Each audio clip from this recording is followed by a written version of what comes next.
Mr. Jones, could you stand right here before me, please? Court on record today, January the 30th, 2012. Mr. Jones, I'm here to set your bond this morning.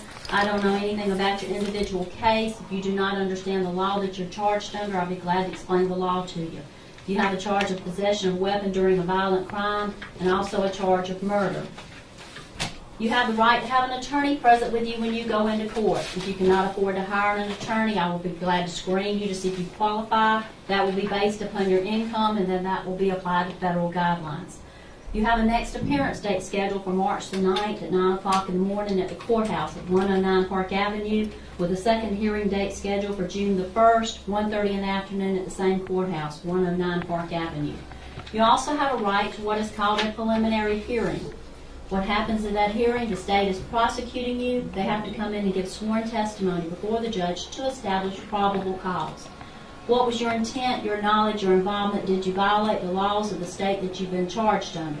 If they cannot establish probable cause, then your charges can be dismissed at this hearing, but you can be directly indicted if there's enough evidence to take before a grand jury. This is a form to request that hearing. You will need to turn this in to your attorney or give it to the solicitor on your next appearance date of March the 9th. If you fail to turn it in to one of the parties, then that means you have possibly waived your right to have this hearing. Do you understand the charge of possession of a weapon during a violent crime? Yeah. On that charge, if you're found guilty, it can carry a sentence of up to 5 years and or a fine in the discretion of the court. Do you understand the charge of murder? Do you understand the law pertaining to murder? Yeah. That can carry up to life, imprisonment, or the possibility of death, according to the law.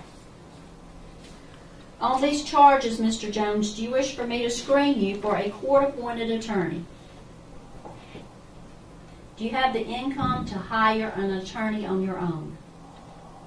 Does it look like it? I don't know, sir. I don't have any idea. I just ask that you answer my questions. Are you currently employed? No. Do you want me to screen you for an attorney? No. You're going to hire your own? I don't need one. Mr. Jones, I never advise anyone to go into court regardless of the charge without an attorney.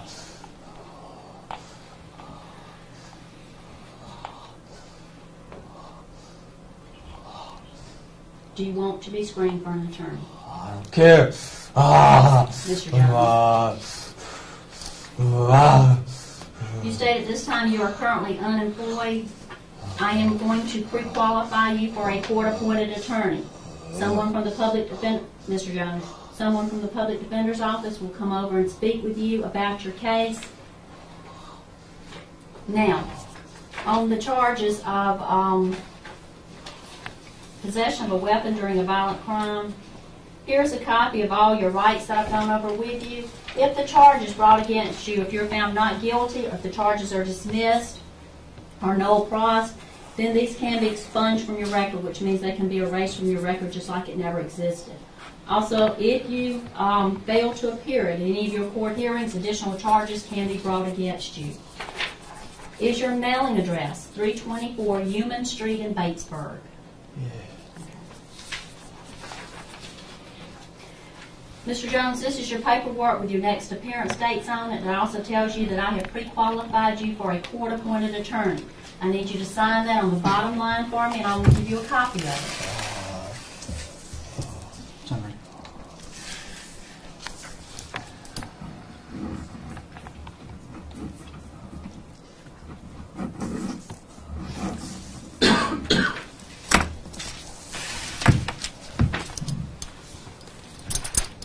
Ann? Yes, ma'am. We're going to request that the defendant be ordered not to have any contact with the victim's family, please. Okay. Anyone else like to make a statement? Okay.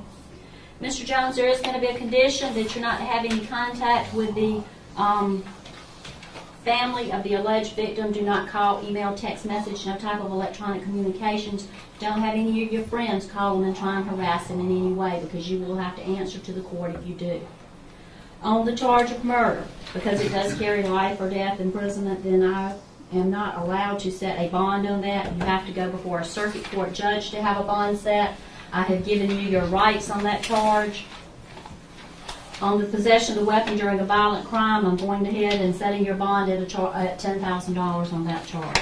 Understand you cannot be released until you go before a circuit court judge to have your bond set on the murder charge, and you also have a hold on you for another county, so even after that bond is set, the possibility is that you will not be able to bond out.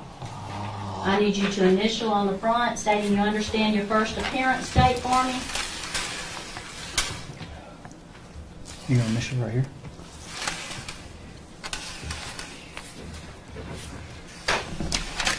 And sign the back across from your mailing address. Yes, right here. Mr. Jones, do you have any questions pertaining to anything that I have told you thus far?